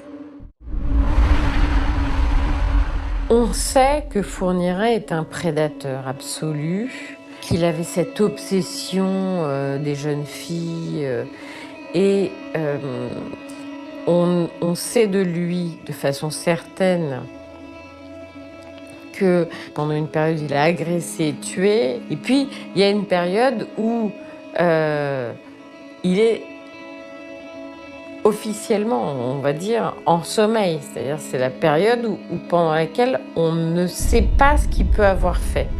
Donc c'est la période où on peut penser qu'il est passé à l'acte, mais qu'on ne sait pas sur qui, ni où, ni comment. Et 1997, c'est cette période, justement. La juge demande alors que les éléments pileux retrouvés dans la camionnette de Michel Fourniret soient comparés avec l'ADN de Cécile. Quand Fourniret est arrêté, on saisit sa fameuse camionnette dans laquelle il a pris l'habitude de commettre ses enlèvements et de transporter ses victimes. Et donc cette camionnette, elle est complètement ratissée. Et les techniciens, ils prélèvent à peu près 600 éléments pileux, des poils, des cheveux. Alors, ils prélèvent tout ce qu'ils trouvent en fait sur les sièges, à l'arrière de la fourgonnette. Les résultats tombent. Aucun élément pileux retrouvé dans la camionnette ne matche avec l'ADN de Cécile. Et de l'autre côté, c'est pas parce que rien ne match qu'il est mis hors de cause. Après, on sait que tous les éléments pileux qui sont dans la voiture de Fourniret n'ont pas fait l'objet d'expertises poussées parce que ça coûte beaucoup d'argent et qu'il y a un choix qui est fait de dire on en prend une partie, mais en faire 600 ou 700, c'est énormément d'investissements financiers. Et donc, en réalité, on se retrouve face à cette problématique où il pourrait avoir été là, il pourrait avoir participé à l'enlèvement, à la disparition de Cécile. Ce qui est dingue, c'est qu'on est tellement, entre guillemets, aux abois, on a besoin de savoir que du coup, on serait presque soulagé que ce soit ça, quoi. Alors que c'est juste un truc horrible, hein. Est-ce qu'un jour, Fourniret va dire finalement Cécile Valin, c'est moi?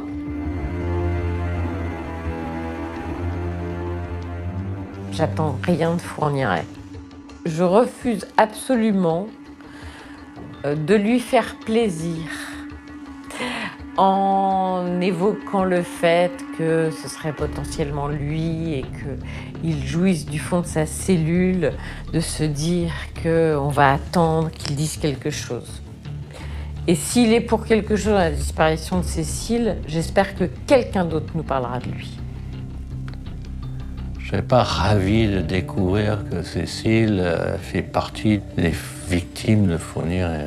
Mais en tout cas, j'espère que quand je saurai enfin ce qui est devenu, j'espère que je serai prêt à tout entendre.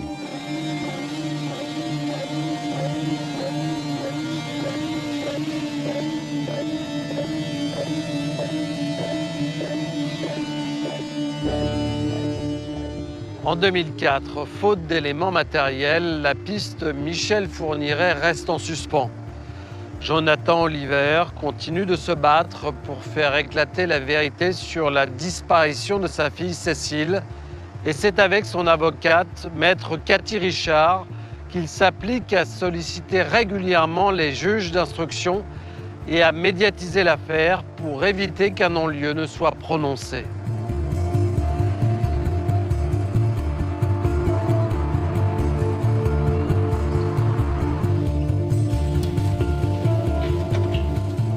John ne lâchait rien, donc il était tout le temps fourré chez le juge d'instruction et à chaque fois que le juge d'instruction a voulu classer l'affaire, il a dit c'est pas le hold-up du supermarché de Brive-la-Gaillarde, hein, c'est une disparition d'enfants mineurs et il a rien lâché.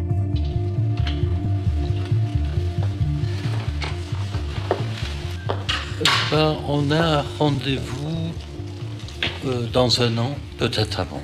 Donc voilà, déjà le dossier n'est pas fermé. Je remercie le juge qui était sensible à cette injustice potentielle de fermeture. 11 ans après la disparition de Cécile, la juge d'instruction prend alors une décision inédite.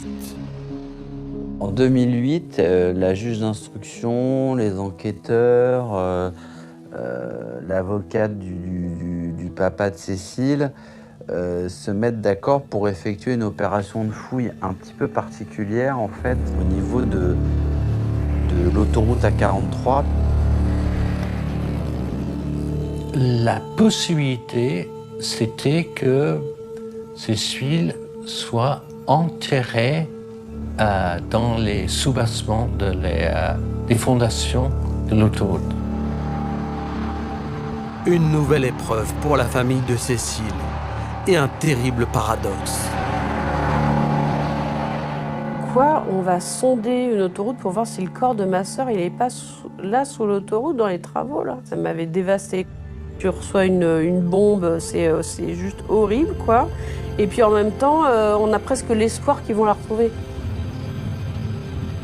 Quand on était en route pour Saint-Jean-de-Maurienne, je me souviens que Jonathan était dans le train, très partagé. Et il me disait, mais ce qui est terrible, c'est que je voudrais savoir.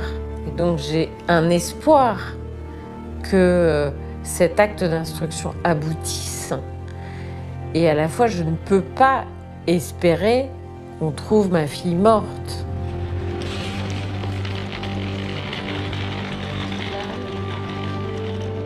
Voilà, j'étais très content de faire ça, mais je redoutais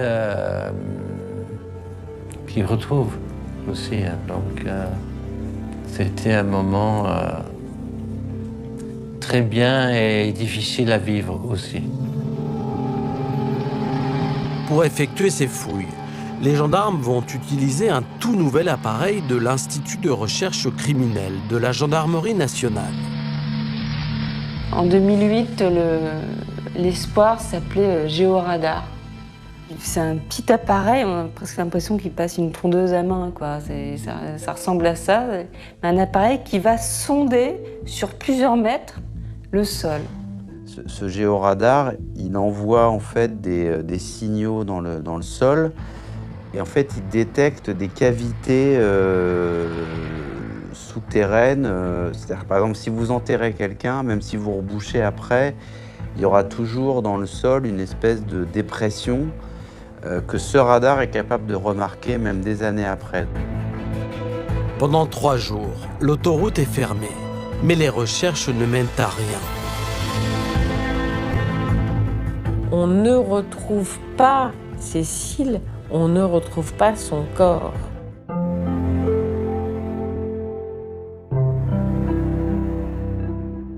Négard, Cécile Valin, a disparu en 1997, grâce notamment au combat de son père, Jonathan Oliver, et de celui de son avocate, Cathy Richard. Le dossier n'a jamais été clôturé. Est-ce qu'il existe une durée maximale pour les instructions des affaires criminelles non élucidées ? Non Arnaud, le code de procédure pénale ne mentionne aucun plafond chiffré pour limiter la durée de l'instruction, mais évoque un délai raisonnable dans lequel il faut mener les investigations. Alors c'est évidemment un concept assez flou qui s'évalue au cas par cas en fonction de la gravité des faits et de la complexité des investigations à mener. Et c'est la raison pour laquelle, dans les affaires de disparition sans mise en examen, comme c'est le cas pour le dossier Valin, les instructions peuvent parfois durer très longtemps. Est-ce qu'il est donc possible, en multipliant les actes d'enquête régulièrement, d'empêcher la prescription du crime, c'est-à-dire le moment où l'action publique s'éteint, ou plus précisément le moment où on arrête de rechercher l'auteur des faits? Oui, on parle de la prescription de l'action publique lorsqu'à compter de la commission de l'infraction, on a laissé passer un certain délai sans agir. En quelque sorte, la loi tire les conséquences de cette inertie en interdisant, passer ce délai, la poursuite des investigations. Alors effectivement, pour éviter la prescription, qui depuis une loi de février 2017 est en matière criminelle de 20 ans, on multiplie les actes d'investigation puisqu'à chaque fois que l'une d'entre elles est réalisée, le délai de prescription repart à compter de 0. Alors maintenant, dans notre affaire, il y a une particularité qu'il faut souligner. L'instruction avait été ouverte pour enlèvement et séquestration, qui est une infraction dont on considère qu'elle se commet non pas en un trait de temps comme par exemple le meurtre, mais qu'elle est continuellement en train de se commettre, en tout cas tant que la victime n'a pas été libérée. C'est donc dire que dans notre affaire, la prescription n'a même pas commencé à débuter, puisque le corps de Cécile Valin n'ayant pas été retrouvé, l'hypothèse d'une possible séquestration est toujours d'actualité. En 2008, soit 11 ans après les faits, la section de recherche de Chambéry est saisie du dossier. C'est un nouveau souffle dans l'enquête. Les gendarmes décident alors de suivre une toute nouvelle orientation, celle des proches de Cécile et plus précisément celle de ses amis.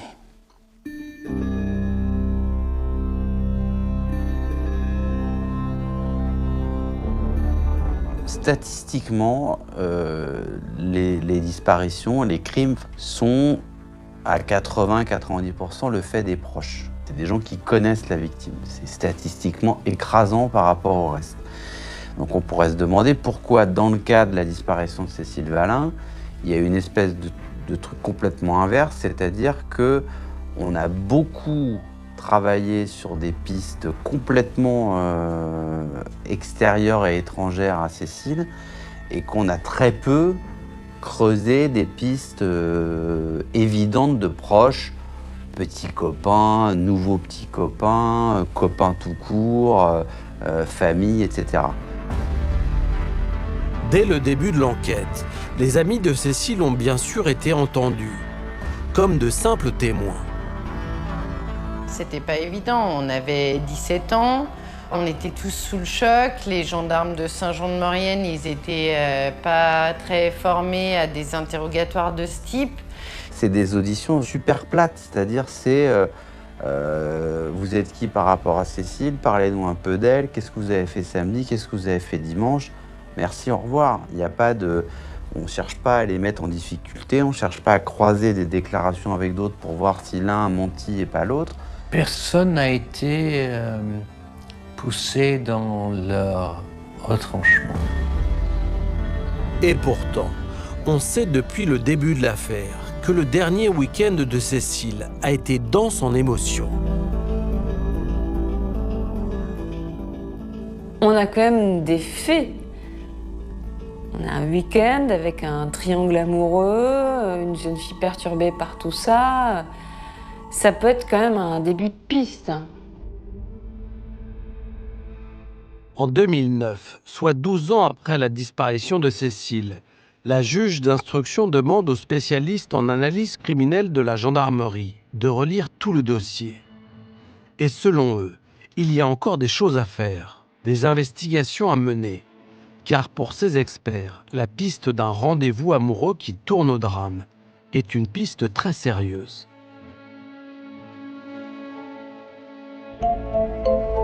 Ça veut dire que là, on repart au jour J. On repart au temps zéro, là. Pour moi, le plus important, c'est la journée du 8 juin 97. C'est OK, qu'est-ce qui s'est passé là, cet après-midi-là, entre la fin d'après-midi et la soirée? Qu'est-ce qui s'est passé là? Et ce sont les 3 garçons proches de Cécile qui intéressent tout particulièrement les enquêteurs. Jérémy, le petit ami officiel, Kamel, l'ami fidèle, et Sébastien, le nouvel amoureux. Ils sont tous les 3 réentendus. À commencer par Sébastien, qui a partagé le dernier week-end de Cécile. Il me demande mon emploi du temps, que je détaille à la minute près, autant que je puisse le faire. Je réponds à chaque question 1 fois, 2 fois, 3 fois, même quand elles reviennent 10 fois.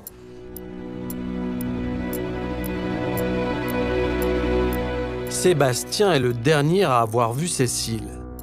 Les enquêteurs veulent savoir ce qu'il a fait après l'avoir quittée. Je vais faire un footing parce que je fais un footing assez régulièrement à cette période.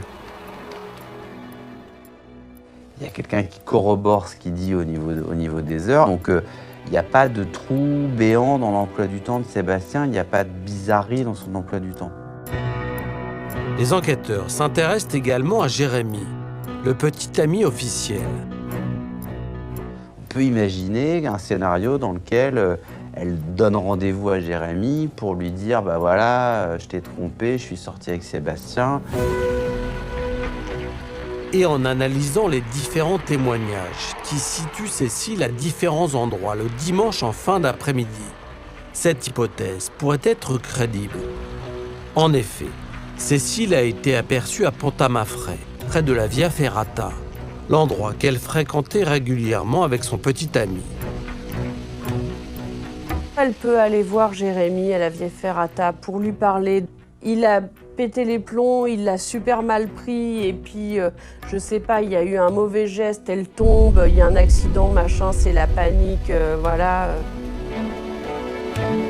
Mais Monique Berger, qui loge Jérémy, est certaine que ce jour-là, l'adolescent n'est pas sorti. Elle se souvient bien qu'il est resté travailler dans sa chambre. Moi, j'ai été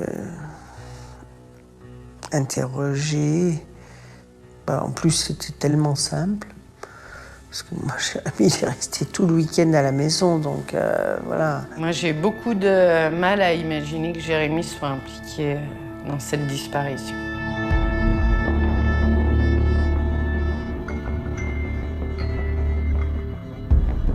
Dans l'entourage proche de Cécile Balin, il y a un 3e garçon, Kamel.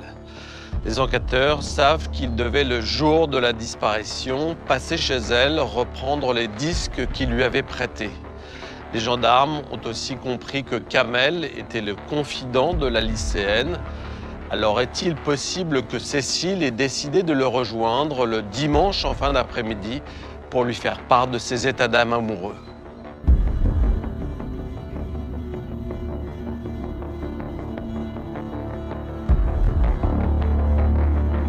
Il y a cette histoire de CD, est-ce qu'il est passé les prendre ou pas? Est-ce que quand elle part de chez elle à 17h30, c'est pour aller lui rendre ses CD, peut-être pour aller lui parler, puisque comme on sait qu'il a cette position un peu privilégiée de confident et qu'on sait que ce jour-là, elle a besoin de parler à quelqu'un, les enquêteurs se disent peut-être que finalement, il y a eu un rendez-vous fixé avec Kamel, etc. Et c'est ça qu'ils cherchent un petit peu à savoir.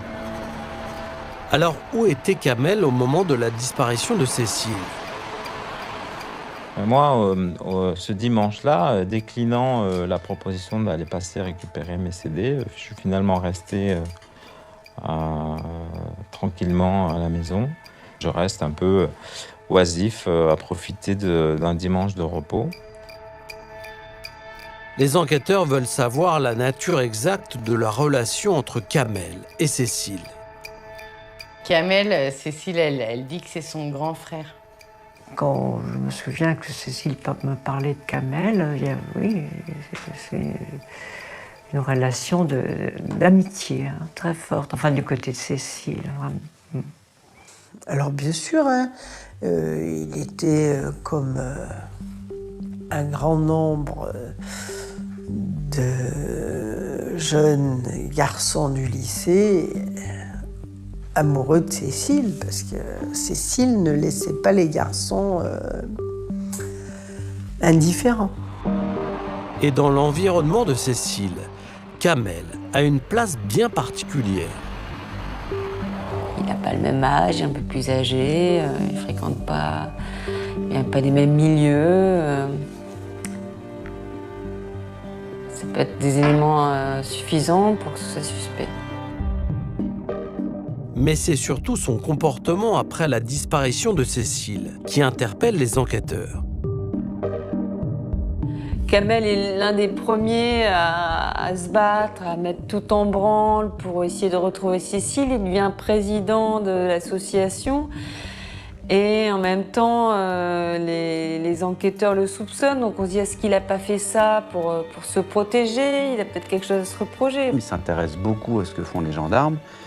Et les gendarmes, par expérience, parce qu'ils ont connu d'autres affaires dans le passé sur d'autres sujets, ils savent aussi que parfois, les personnes qui s'intéressent beaucoup à une enquête, c'est pas seulement pour savoir si elle avance bien, c'est aussi pour savoir comment elle avance et si potentiellement ça peut nous mettre en difficulté à un moment donné. Donc, ils ont cette petite intuition qu'une personne qui s'investit autant peut avoir une idée derrière la tête. Les gendarmes vont surveiller les déplacements de Kamel et écouter ses conversations téléphoniques pendant plusieurs semaines. L'objectif et la préoccupation dominante, c'est de retrouver Cécile. Donc on est prêt à accepter absolument toutes les questions et toutes les explications pour arriver à atteindre cet objectif-là. Si c'est le chemin le plus court pour retrouver Cécile, alors allons-y. Toutes ces dernières vérifications sur Kamel ne mènent à rien. Le jeune homme est totalement mis hors de cause. Les enquêteurs ferment définitivement la piste des proches.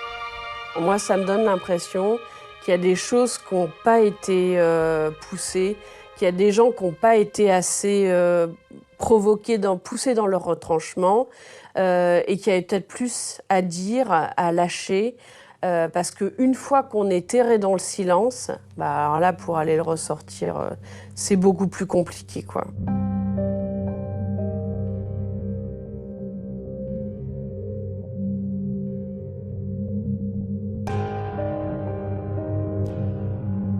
Jean-Marc, est-ce que vous vous étonnez, comme le journaliste Damien Delseny, que les gendarmes n'aient pas, dès le début de leur enquête, creusé la piste des proches pour expliquer la disparition de Cécile Valin? Je crois que dans un premier temps, les gendarmes ont privilégié l'hypothèse d'un départ volontaire, d'une fugue.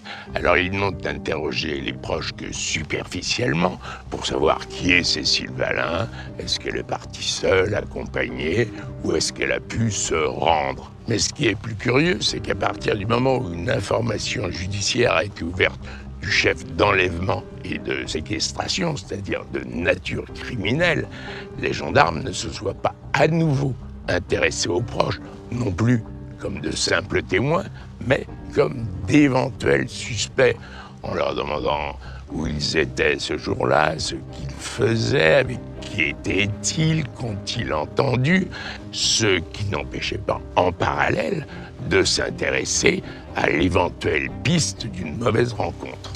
Je précise, Jean-Marc, que dans cette affaire, qui remonte à 1997, il n'y a eu aucune garde à vue, ce qui peut paraître assez curieux. Ouais, c'est effectivement très très curieux que dans une affaire aussi longue et aussi grave, aucune garde à vue n'ait été prononcée. Arnaud, je ne suis pas un fou furieux de la garde à vue, mais si cette mesure existe, est écrite dans le Code de procédure pénale, c'est parce qu'elle a une utilité. Et cette utilité a maintes et maintes fois été démontrée. Si j'avais été le chef de cette enquête, à défaut d'avoir une piste évidente, je crois que j'aurais, comme on dit, ratissé large. Je serais allé chercher tous les protagonistes de cette affaire, et notamment ceux qui étaient à cette soirée, ceux qui n'y étaient pas aussi et qui auraient aimé y être, pour les placer en garde à vue et procéder à leur audition sur le fond, savoir ce qui s'est passé précisément durant cette soirée. Est-ce que des jalousies se sont manifestées? Est-ce que des frustrations se sont manifestées? Bref, j'aurais essayé d'aller au fond des choses, j'aurais essayé de ne pas rester dans le superficiel et dans le factuel. On a vu que Kamel, l'ami et le confident de Cécile, avait été placé sur écoute 10 ans après les faits.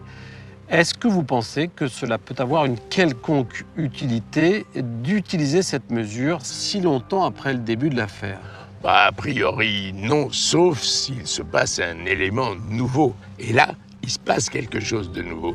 Les gendarmes de Chambéry reprennent cette affaire, refont de nouvelles investigations, de nouvelles auditions, et c'est la raison pour laquelle ils placent Kamel sur écoute, pour savoir s'il s'intéresse aux questions qui sont posées, aux réponses qui sont fournies. Est-ce qu'il est inquiet? Est-ce qu'il est serein? Ils veulent simplement voir quel est son comportement à ce moment-là. Ce qui a conduit les gendarmes à s'intéresser plus particulièrement à Kamel, c'est qu'au début de l'enquête, il s'est beaucoup investi dans les recherches. Oui, on a vu certaines affaires ou des personnes qui ont été des moteurs dans les recherches. Je pense bien sûr à Patrick Henry, à plus récemment Jonathan Daval, se sont avérés finalement être les auteurs de la disparition, de l'enlèvement ou du meurtre. Mais bien heureusement, c'est absolument exceptionnel. Dans la très très grande majorité des cas, les gens qui s'investissent dans les recherches, qui placardent des affiches, qui participent aux battues, le font par sympathie, le font pour soutenir les familles qui en ont bien besoin. Le 19 décembre 2019, soit 22 ans après la disparition de Cécile, l'enquête connaît un véritable rebondissement. La juge d'instruction décide de saisir l'OCRVP, l'Office central pour la répression des violences aux personnes. Cette unité de la police judiciaire, spécialisée dans les affaires non élucidées, relie tout le dossier et traque dans les centaines de procès-verbaux le petit détail qui aurait pu échapper aux premiers enquêteurs.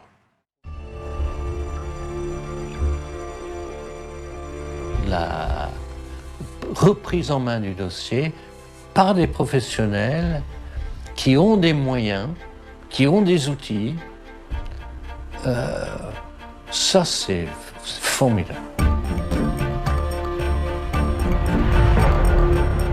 L'ADN de l'OCRVP, c'est de reprendre à zéro l'affaire, du début jusqu'à la fin, et de voir tout ce qui peut être fait, tout ce qui n'a pas été fait ou qui à l'époque ne présentait pas d'intérêt, qui ensuite maintenant présente un intérêt.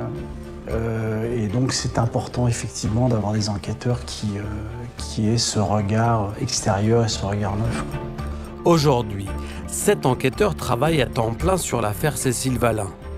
Ils savent que l'élucidation est possible, notamment grâce à leur logiciel Salvac, un système d'analyse des liens de la violence associés au crime.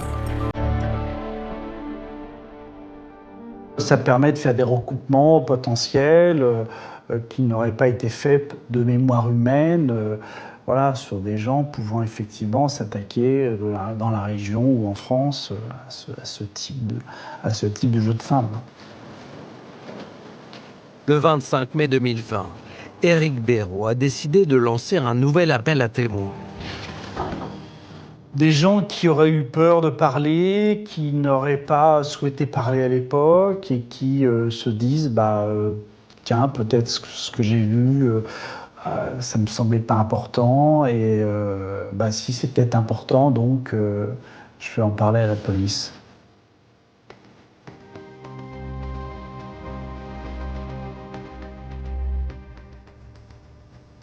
L'appel à témoins nous a permis d'avoir 2-3 témoignages qui peuvent être intéressants.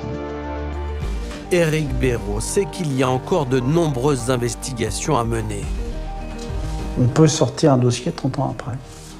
Les fonctionnaires qui gèrent ce dossier, ils sont comme s'ils connaissaient Cécile Valin, quoi. Et ils ont appris à la connaître, quoi.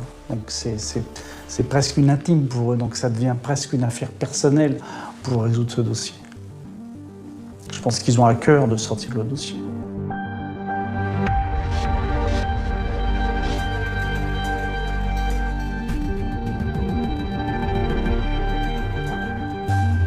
Jean-Marc, nous sommes dans les locaux de l'OCRVP, dont les enquêteurs travaillent actuellement sur le dossier Cécile Valin.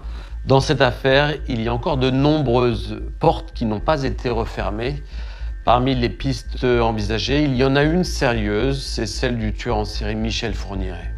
Oui, on sait que Cécile Valin a disparu en 1997, soit au milieu d'une période de 10 ans, pendant laquelle il n'a pas été possible d'imputer quelque crime que ce soit à Michel Fourniret. On appelle cette période, qui va de 1990 à 2000, la période blanche de ce tueur en série. Or, pour tous ceux qui ont eu à connaître Michel Fourniret dans un cadre judiciaire, pour une raison ou pour une autre, il est absolument inconcevable, incroyable, inimaginable que ce tueur en série n'ait commis aucun acte criminel durant ces 10 années. Précisément, quels sont les éléments qui pourraient faire penser à l'implication de Michel Fourniret dans la disparition de Cécile Valin? À mon sens, il y en a 3. La dernière fois que Cécile Valin a été vue, elle était en train de marcher le long d'une route et peut-être même faisait-elle du stop. Or, on sait que Michel Fourniret choisit ses victimes au bord des routes et les fait monter dans sa voiture sous des prétextes diaboliquement fallacieux. On sait également que ses proies sont des femmes, et plutôt des jeunes femmes. Cécile Valin est une jeune femme. On sait enfin qu'il sévit plutôt dans des régions où il a une attache familiale. Or, Michel Fourniret avait une nièce en Savoie. Il y a quelques mois, Michel Fourniret a été mis en examen pour l'enlèvement et le meurtre d'Estelle Mouzin, commis en 2003 à Guermantes, en région parisienne.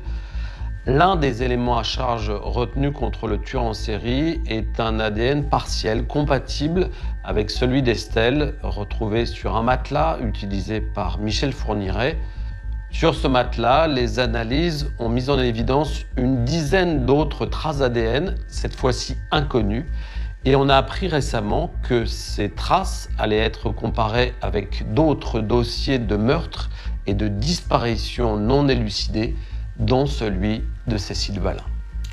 Si une des traces ADN découvertes sur cet épouvantable matelas correspondait tout ou partie à l'ADN de Cécile Valin, il est évident que cette affaire serait en passe d'être résolue.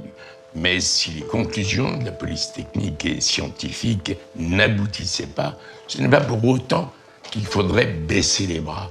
Je suis complètement d'accord avec Éric Béraud, le patron de l'OCRVP, qui dit qu'aujourd'hui, même très longtemps après la commission des faits, on peut résoudre des affaires grâce notamment au progrès de la police technique et scientifique. Et pour l'avoir vécu moi-même pendant 40 ans, Arnaud, je sais que pour résoudre une affaire, il faut un peu de chance et beaucoup de persévérance.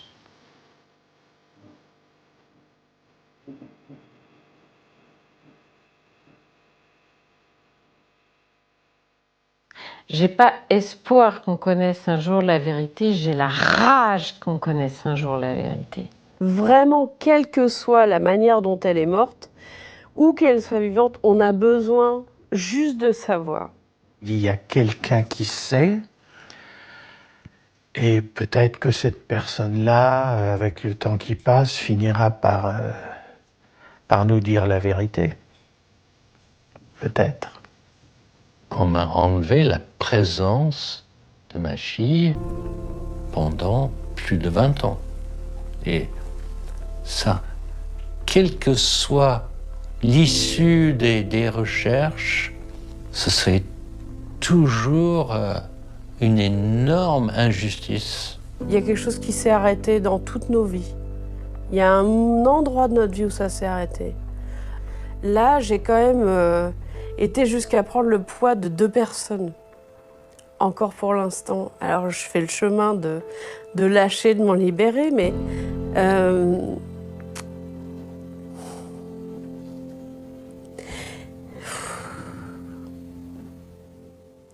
ça nous fait faire à chacun un chemin. Et chacun le fait de manière très différente, mais ça a un impact hyper fort sur toutes nos vies. Cécile, c'est une absence, oui. C'est une absence. Il y a un manque et elle a sa place. On ne peut pas la remplacer. Hein. Cécile, tu nous manques, voilà.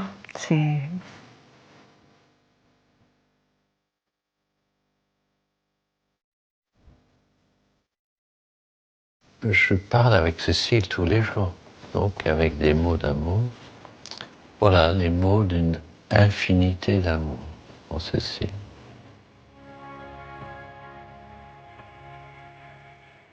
C'est la voix du marcheur, en fait, Jonathan. C'est un peu un pèlerin.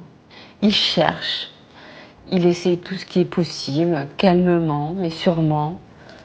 Il avance toujours. Depuis 23 ans.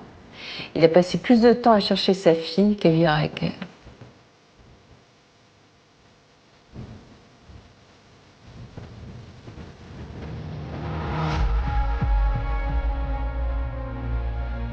« 20 ans après la disparition de Cécile, Jonathan Oliver a publié un livre bouleversant pour lutter contre l'oubli, exprimer sa souffrance et parler à sa fille.